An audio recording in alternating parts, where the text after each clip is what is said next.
A warm welcome to all our viewers. I'm your host Pratiksha Mishra and you're watching another episode of South Asia Focus. Let's begin the show.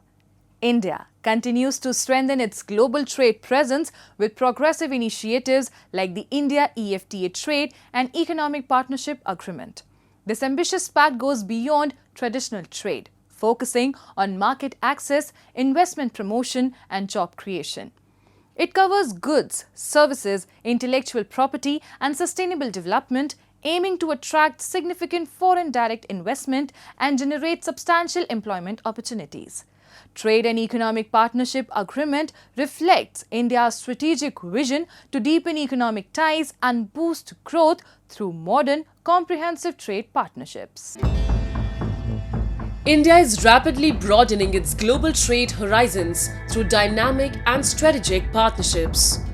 Following the success of free trade agreements with Australia and the UAE, India is now strengthening its economic ties with Europe through a landmark deal with European Free Trade Association or EFTA, which comprises Switzerland, Norway, Iceland and Liechtenstein.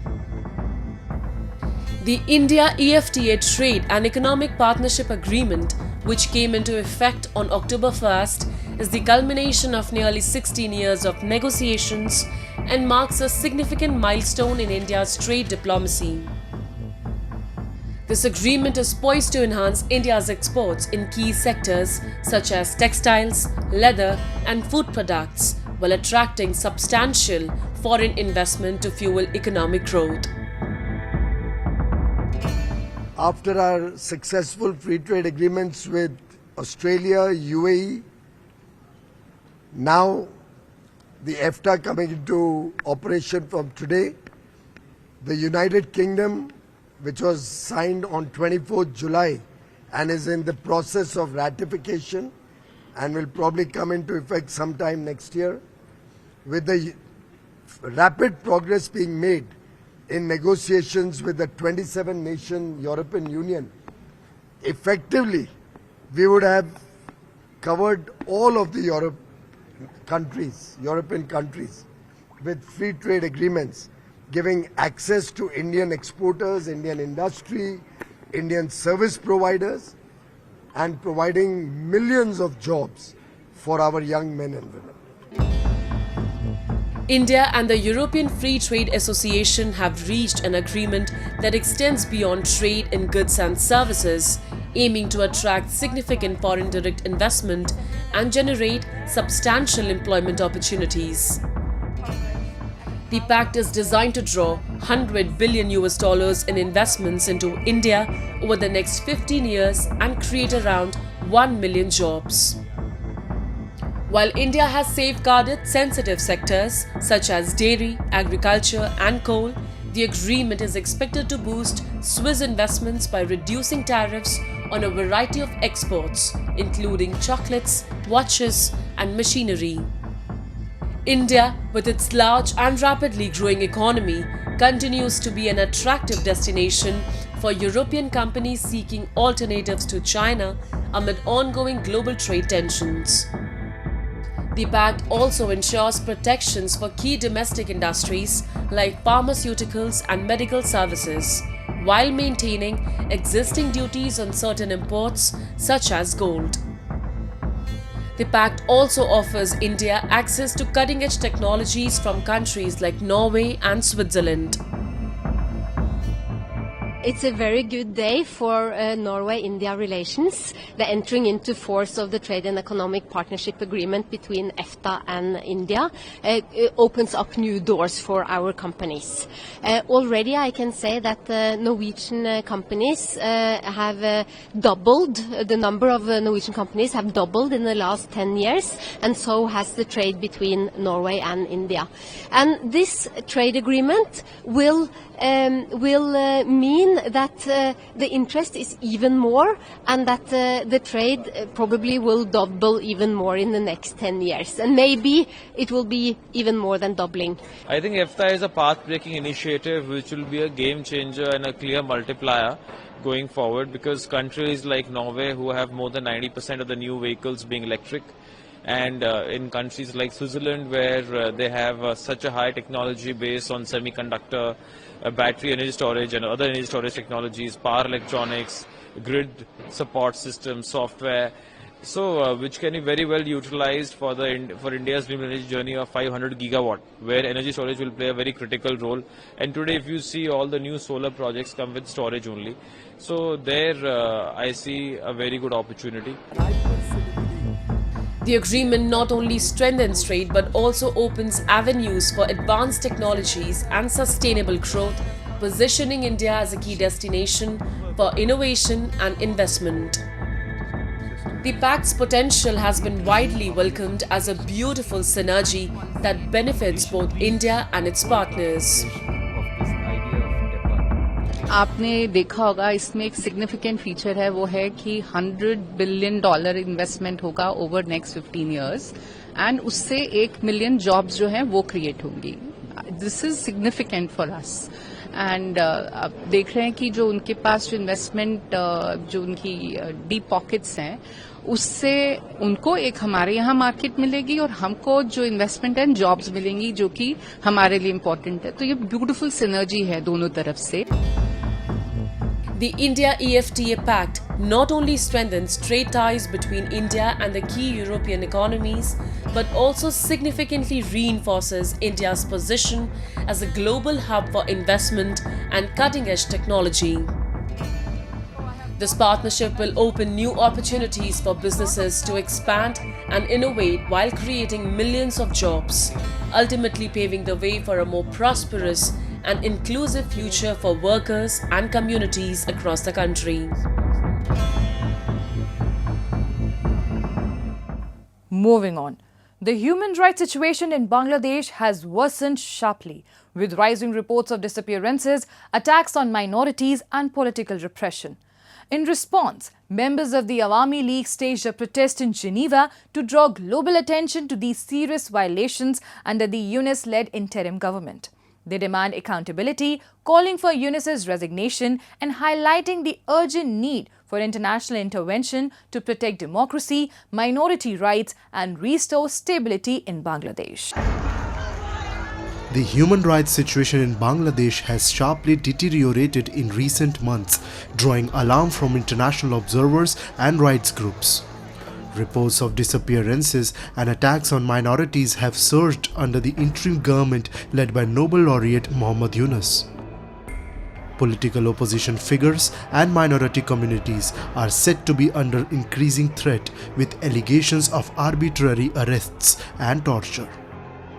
Temples have been vandalized and incidents of religious violence are reportedly on the rise. The country's democratic institutions are widely viewed as weakened, with growing calls for international scrutiny. Against this backdrop, members of the Awami League held a protest at the Broken Chair Monument in Geneva during the 60th session of the UN Human Rights Council, aiming to bring global attention to the unfolding crisis. Protesters accused the Yunus government of serious human rights violations, including killings, rapes, enforced disappearances, arson, and filing false charges. They carried banners demanding Muhammad Yunus' resignation and the cancellation of his Nobel Peace Prize. Chants such as terrorist Yunus and step down Yunus were heard, while demonstrators also voiced support for Sheikh Mujibur Rahman, the founding leader of Bangladesh. Yunus government is, in my view, is completely illegal. He took state power by terrorist attack, and he is committing illegal things in Bangladesh, and there is a minority and the political opposition are arrested without any complaint. They are in jail without any complaint, and they are killing in the jail. For example, yesterday also our one minister, he was in the jail and he died, and we see the spot of torture on his body. So Yunus is committing and promoting the religious extremism in Bangladesh, so we want immediate resignation of illegal Yunus. Recent reports from Bangladesh highlight a troubling rise in attacks on minority communities, including the vandalism of Hindu temples and idols. The security situation for religious minorities has deteriorated significantly, raising fears of targeted violence and persecution. Protesters claimed that the frequency and intensity of these incidents have reached alarming levels, demanding urgent international attention. It is a very high rate in Bangladesh. Not only Hindus, other minority and free-thinking people also paying a very high price for this situation. They are killing every day, disappearing also every day. The future of Bangladesh remains uncertain amid escalating political tensions and widespread unrest. Despite the current turmoil, the Awami League continues to recognize Sheikh Hasina as the legitimate and incumbent Prime Minister, reaffirming its commitment to her leadership. However, the political landscape is deeply divided, with opposition groups and critics increasingly challenging the government's authority and accusing it of undermining democratic principles. This persistent confrontation between ruling and opposition forces has created an environment of instability and unpredictability, raising concerns about the country's ability to maintain social cohesion and economic progress. Time now for Asia This Week, the stories from across the continent. Fireworks lit up the night sky across India as the 10-day Hindu festival of Dussehra came to a vibrant close on October 2nd, marked by the dramatic burning of demon effigies. From Srinagar in the north to Patna in the east, spectators watched in awe as massive effigies of the demon king Ravan, his son Meghnad and his brother Kumbhkaran were set ablaze, accompanied by thunderous fireworks and cheers from the crowds. Dussehra, which celebrates the triumph of good over evil, also marks the conclusion of the Navratri festival.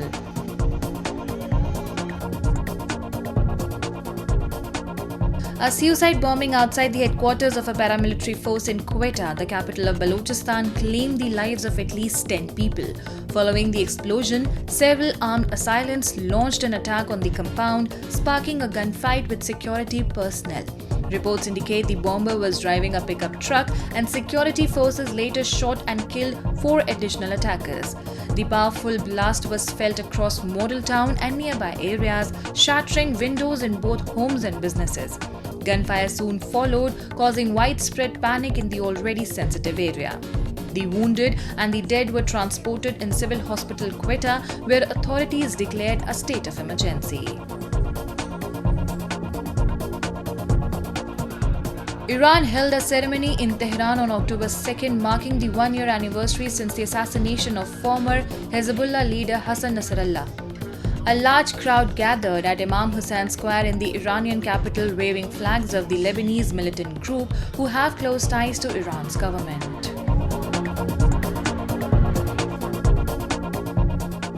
The situation in Pakistan-occupied Jammu and Kashmir is rapidly escalating, with mass protests and shutdowns highlighting deep-rooted frustration among the people.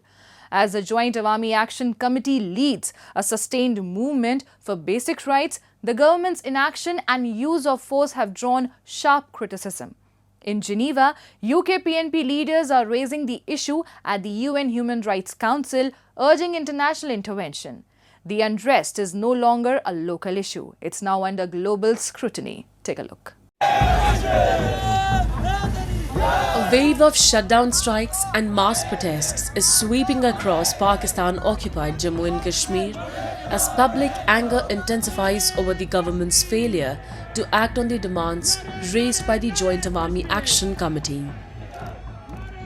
Demonstrations have surged in key areas such as Mirpur, Kotli and Muzaffarabad, where thousands have taken to the streets, united in their call for basic rights and relief from growing hardships. Over the past several days, tensions have escalated sharply, with several areas witnessing violent clashes between protesters and security forces. There have been reports of casualties and injuries during the confrontations, raising serious concerns about the government's response to peaceful dissent. The Jammu Kashmir Awami Action Committee has outlined a comprehensive set of demands calling for economic relief, greater political autonomy, and improved governance in Pakistan-occupied Jammu and Kashmir. However, Islamabad has continued to ignore these demands entirely, showing little willingness to engage with the growing public outcry. As unrest continues, leaders of the United Kashmir People's National Party, currently in Geneva for the UN Human Rights Council session, have drawn international attention to the growing discontent in the region. They emphasized that the sustained mass mobilization under the Joint Awami Action Committee reflects unprecedented unity among the people in their fight for justice and dignity. 2 साल से आप कह सकते हैं कि वो एक ये तहरीक चला रहे हैं कि लोगों के जो बिजली और बेरोज़गारी और अशराफिया की जो अयाशियाँ हैं और फिर कॉन्स्टिट्यूशनल जो कंस्ट्रेंट्स हैं इन सब के ख़ात्मे का मुतालबा कर रहे हैं और कई दफ़ा आज़ाद कश्मीर की कठपुतली हुकूमत ने उन मुतालबों को न सिर्फ जायज़ और दुरुस्त माना बल्कि ये वादा भी किया कि हम इस पे फौरी तौर पर अमल दरामद भी करेंगे, लेकिन वो हमेशा अपने अख्तियारात न होने का बहाना बना के तो चीज़ों को डिले करते रहे हैं. The ongoing demonstrations have revealed deep-rooted frustration among the residents of Pakistan-occupied Jammu and Kashmir, who accuse the authorities of systematic neglect and exploitation. From soaring electricity tariffs and chronic power shortages to limited job opportunities and poor governance, people say they are no longer willing to remain silent in the face of continued injustice. Observers warn that if the government continues to suppress dissent rather than address the core issues, the crisis could deepen with further instability in the already volatile region. No one believes on tall claims of Pakistan Foreign Office and their government, and practically they have been sabotaging, they have been pressing the freedom of assembly, speech, association and everything which comes under the legal and constitutional domain. So we demand that Pakistan must stop all these practices, ill practices in the name of constitution and in the name of their so-called presumably responsibilities that they have received under UNCIP. It is not the case that Pakistan has such responsibilities. Pakistan is lying with the international community and also with the people of Jammu and Kashmir, and during these protests and during these demands their so-called claims have been exposed in the broad daylight. With the movement gaining momentum and discontent spreading across POJK, the message from the streets is clear. The people are no longer willing to tolerate Pakistan's hollow promises, coercive governance, and decades of systematic neglect.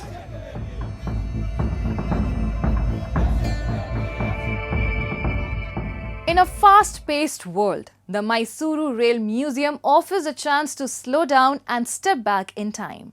It honors the incredible story of India's railways, the technology, the challenges, and the people behind the scenes.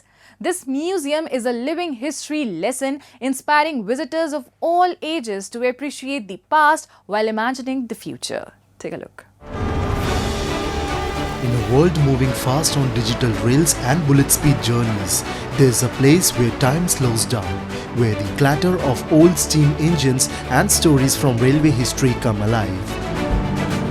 Established in 1979 by Indian Railways, the Mysuru Railway Museum stands as a tribute to the rich legacy and evolution of rail transport in India. This heritage destination showcases an impressive collection of rare photographs, intricate models, and vintage locomotives, each narrating a unique story from the past. One of the highlights here is the mini toy train, a battery-operated ride that circles the museum grounds. It's especially loved by children, offering a charming and nostalgic ride. I like the rail museum very well. This was one of the best experiences in Mysore. It's very well maintained and it's very informative also. It was fun to get inside the trains and experience the train journey as it was long before. And the joy train ride was very cute. The museum not only preserves history but continues to evolve. A major renovation in 2020 expanded the premises, adding new exhibits and more space for exploration.